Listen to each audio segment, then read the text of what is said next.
জাতিসংঘে নতুন বাংলাদেশকে উপস্থাপন করবেন ডক্টর ইউনূস। পাচার হওয়া অর্থ ফেরত আনতে যুক্তরাজ্যের সহযোগিতা চায় বাংলাদেশ এবং দুর্গাপূজায় 3 ধাপে নিরাপত্তা। সার্বক্ষণিক প্রস্তুত থাকবে সোয়াট, জানালেন আইজিপি। অভিনন্দন ভোরের পাতা প্রাইম নিউজে, সাথে আছি মৌমিতা মৌ।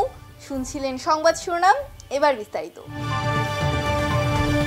শেখ হাসিনা সরকার ক্ষমতাচ্যুত হওয়ার পর অন্তর্বর্তী সরকারের প্রধান উপদেষ্টা হিসেবে প্রথমবারের মতো জাতিসংঘের সাধারণ পরিষদের অধিবেশনে যোগ দিতে নিউ ইয়র্কের পথে রয়েছেন নোবেলজয়ী ডক্টর মোহাম্মদ ইউনূস। চেনা পরিবেশে নতুন পরিচয়ে জাতিসংঘ অধিবেশনে ভাষণ দেবেন তিনি। দীর্ঘদিনের পরিচিত জনদের সামনে তুলে ধরবেন তার নতুন দায়িত্ব, নতুন বাংলাদেশকে। জাতিসংঘের ৭৯তম অধিবেশনে যোগ দিতে সোমবার ভোরে ঢাকা থেকে নিউ ইয়র্কের উদ্দেশ্যে রওনা হয়েছেন ডক্টর ইউনূস ও তার সফর সঙ্গীরা। নিউ ইয়র্ক সফরকালে 3 দিন বেশ ব্যস্ত সময় পার করবেন ডক্টর ইউনূস। এর মধ্যে নিউ ইয়র্কের স্থানীয় সময় মঙ্গলবার দুপুরে মার্কিন প্রেসিডেন্ট জো বাইডেনের সঙ্গে দ্বিপক্ষীয় বৈঠকে বসবেন তিনি। আর জাতিসংঘ অধিবেশনে ভাষণ দেবেন ২৭ সেপ্টেম্বর।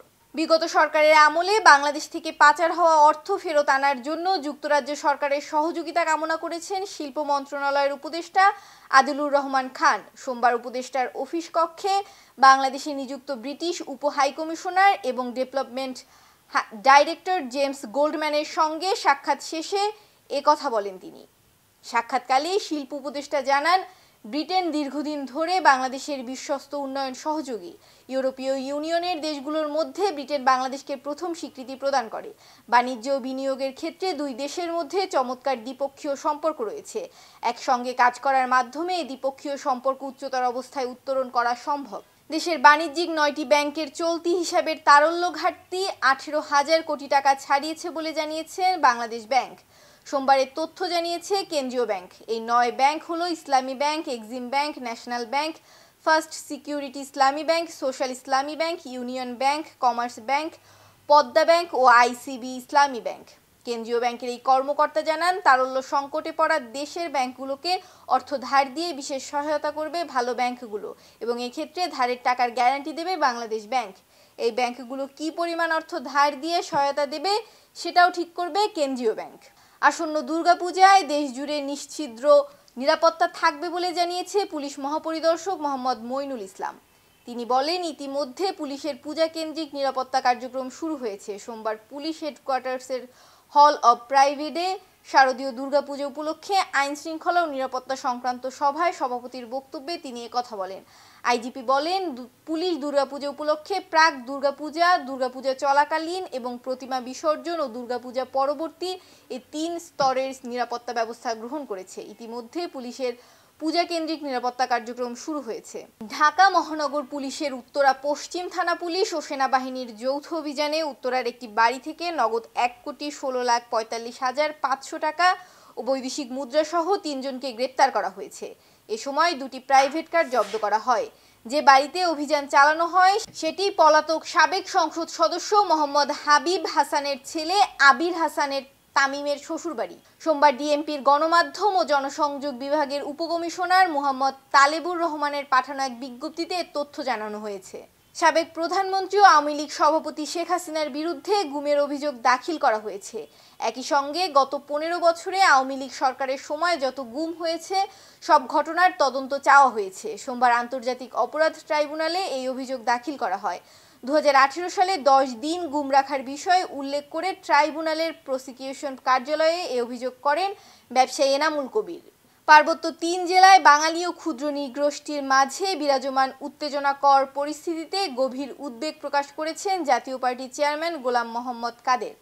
তিনি বলেন, যে কোনো মূল্যে পাহাড়ের শান্তি ও স্থিতিশীলতা বজায় রাখতে হবে। এজন্য পাহাড়ি বাঙালি ও প্রশাসনকে সচেতন থাকতেও আহ্বান জানান তিনি। সোমবার দুপুরে জাতীয় পার্টি চেয়ারম্যানের কার্যালয়ে জাতীয় মৎস্যজীবী পার্টি ও জাতীয় হকার্স পার্টির নেতৃবৃন্দর সঙ্গে মতবিনিময় সভায় তিনি একথা বলেন। জিএসটি গুচ্ছভুক্ত 24 বিশ্ববিদ্যালয়ের 2023-24 শিক্ষাবর্ষের স্নাতক প্রথম বর্ষের ভর্তির কার্যক্রম শুরু করার নির্দেশ দিয়েছে বিশ্ববিদ্যালয় মঞ্জুরি কমিশন ইউজিসি। সোমবার ইউজিসির পাবলিক বিশ্ববিদ্যালয়ের পরিচালক মোহাম্মদ জামিনুর রহমানের সই সংবাদ বিজ্ঞপ্তিতে এসব তথ্য জানানো হয়। বিজ্ঞপ্তি বলা হয়েছে, শিক্ষা মন্ত্রণালয়ের নির্দেশে গুচ্ছভুক্ত প্রক্রিয়ার অনিয়ম বা ত্রুটি হয়েছে কিনা তা তদন্তের জন্য কমিশনের সদস্য অধ্যাপক ডক্টর মোহাম্মদ তানজিমউদ্দিন খানের নেতৃত্বে একটি কমিটি গঠন করা হয়েছে। কমিটির তদন্ত কার্যক্রম সম্পূর্ণ হয়েছে। এতে আরও বলা হয়, কমিশন কর্তৃপক্ষের সিদ্ধান্ত অনুযায়ী গুচ্ছ ভর্তির ওয়েবসাইটের ড্যাশবোর্ড কার্যক্রম স্থগিত রাখার নির্দেশনা অপসারণপূর্বক শীঘ্রই ভর্তি কার্যক্রম শুরু করার জন্য অনুরোধ করা হলো। এবার আন্তর্জাতিক সংবাদ।